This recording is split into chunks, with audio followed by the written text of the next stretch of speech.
Yeah, so growing up, I was alone a lot. I didn't really feel wanted growing up. I had a lot of people that were around, but I didn't really feel like any of them understood me.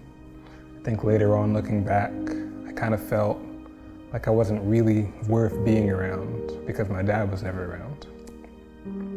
I believed in God, like I always believed in God, just because I would see the relationship and the connection that my grandmother had with him, that my mom had with him. I felt like I wanted that, but I felt kind of stuck in the middle. Like I wasn't bad enough that I needed to be saved, but I wasn't good enough, so I ended up just keeping it to me. I made everything about what I could achieve, and I kept myself busy that way. So I ended up being by myself a lot.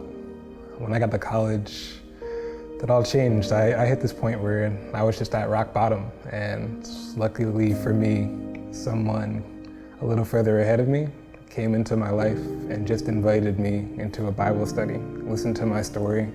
I think it was the first experience that I had outside of my family where I just saw someone being what felt like real to me about who they were. It almost seemed like too much. Like you shouldn't say that in front of people. But I think it was the first real thing I believed in a relationship. It like shed this light on all the ones I'd had before and why they felt so fake. It's like, oh, because I wasn't bringing this into it. Hearing people's life stories allows you to find those things that you probably don't see the first time you see them that you have in common. And I got closer and closer to these guys and started feeling like I had a group of people to start walking through life with. So after a couple weeks in this group, I remember just thinking, it's always God. Like God is the thing we have in common. Like specifically Jesus is the person that makes us comfortable with us and with each other. And I just wanted more of that. So I started getting this confidence that I could give in to God and something good would come out of it.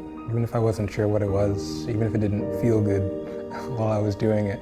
Like I tried to do it everywhere. Like God, what should I wear today? God, how should I do this work? What am I here for? And the person that's being made out of that is so much better. Like who I am now is so much better than who I was. God doesn't call us to just be at peace, away from all the bad things in the world, so that we can walk with Him. Like I think God wants to send us into those places knowing that we have Him so that we can be more effective than if we didn't.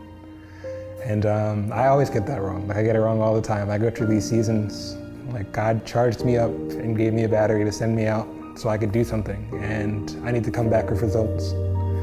And halfway through that cycle, I realized I'm not a battery. God doesn't work that way.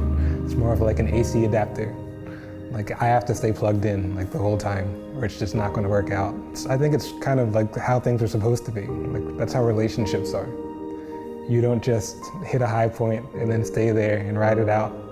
Like that makes the relationship boring. And my life is exciting, and so much of it is because God is constantly molding me and constantly changing me into something new. And I think I'm still excited to be along for that ride.